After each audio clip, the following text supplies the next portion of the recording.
Opinions and stories around the game we love, told by your favorite storytellers. Stay up to date with all things cricket. Subscribe to Cricbuzz's YouTube channel and press that bell icon now. What have you made of this batting unit? And most importantly, a couple of people under, obviously, scrutiny, so to say. Let's start with the Pujara. What did you make of him so far? Well, I think when you look through this test match, apart from Mayank, there was a lot of scores of 30, 40, 50, 60. So Agarwal was the exception when you look through the scoreboard. But, in the first inning. But those scores of 47, 47, 36, 41 not out for Akshar, and 62 for Mayank Agarwal in the second inning. That tells me a story that there was one that was going to have your name on it at some stage on this sort of surface. It wasn't easy. Has Pujara done enough, scoring 47? The one question that I guess is asked now, and I'd be interested in your thoughts around it, Rohit's coming back. KL is coming back. Do they look at Mayank to 3? Do they look at Rahane Vihari to 3 because he's already in South Africa? They've sent him there really to try and get used to the conditions. Or does Pujara keep his spot at 3? I'm looking at it thinking he's gone a lot of innings now, and the most by any Indian number 3 without a Test match 100.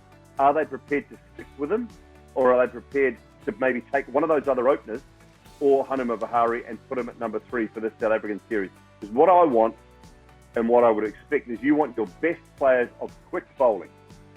That's what you need in South Africa, because that's what they're going to produce.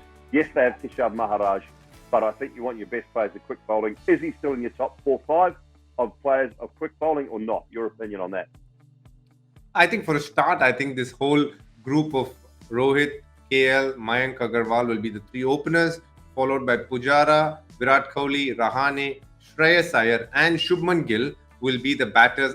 I don't know what is going to happen to Vihari. I mean, ideally, he should have been part of the squad. It's sad that he had to go and play for India, but they're going to fit him back when he comes back in, because everybody who's played here have done enough and more to hold on to their places. Shubman has got a 50, a couple of 45s. Let's not undervalue the 40s and 30s batters get. That means they're getting set. So as part of the process, what we need to understand is, till the time they're batting, are they looking solid? Do they look like they can get runs for India? And is that right? Yes, I think in their case, they look solid. They've looked like they can get runs on tough wickets. Kanpur and Bombay were not easy wickets to bat on. They did apply themselves, played a lot of good shots and got themselves set before they got out for various reasons. So where does a Vihari fit in is an important question now. Has Shreyas Iyer come and done enough to take over a Vihari's place? Obviously, another man there who's obviously hanging on by very, very minute wall. I mean, by the skin of the teeth is Rahane again. So what are they going to do? He's obviously the vice captain. Yeah. He's done phenomenally well as a captain as well.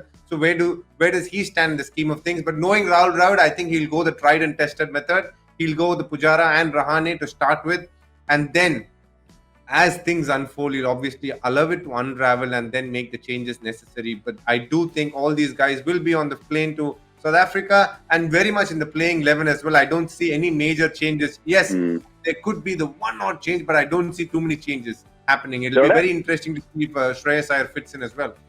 Yeah, they're allowed to take 20, so they're going to throw most of these guys on the plane. It's been announced now they're allowed to take 20 people. So I just look at it, DK, and I look at my AirPoints program loyalty card. The points run out eventually.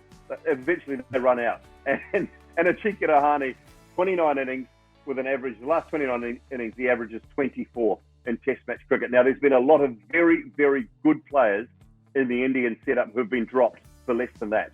For averaging more than that. And I look at it now and I think, look, he's a champion human being, a lovely guy, one of the nicest guys. He's part of the leadership group. He's captained the side. I know all of these things, but at some stage, my loyalty points, they run out, and I can't use my card anymore.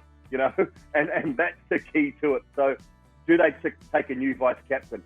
Is Rohit a vice captain? Is KL a vice captain for the South African tour? And does that give them then the license to maybe leave Ajinkya Rahane out of the Test match lineup? Look, it may happen. I think he's going to be on the plane, because I think he's a valuable member of this squad and a valuable member of this Indian setup. But I just wonder whether he plays that first Test match. After the form he's been in and the form he's shown, to me, I'm probably not selecting him. And that may sound really harsh, but 29 innings, averaging 24 in his last 29 innings, is a fairly good sample size. It's not like I'm saying he's played 5 or 6 innings. So, as I say, great bloke, not having nothing to do with him as a human being, but it's a good sample size as a cricketer, and those numbers just at the moment, with what is there and what is available, just don't stack up for me. So I'm saying on the plane, but I think he's probably thrown more balls down than he is hitting them in the net, to be honest with you. So that's where I would sit. Look,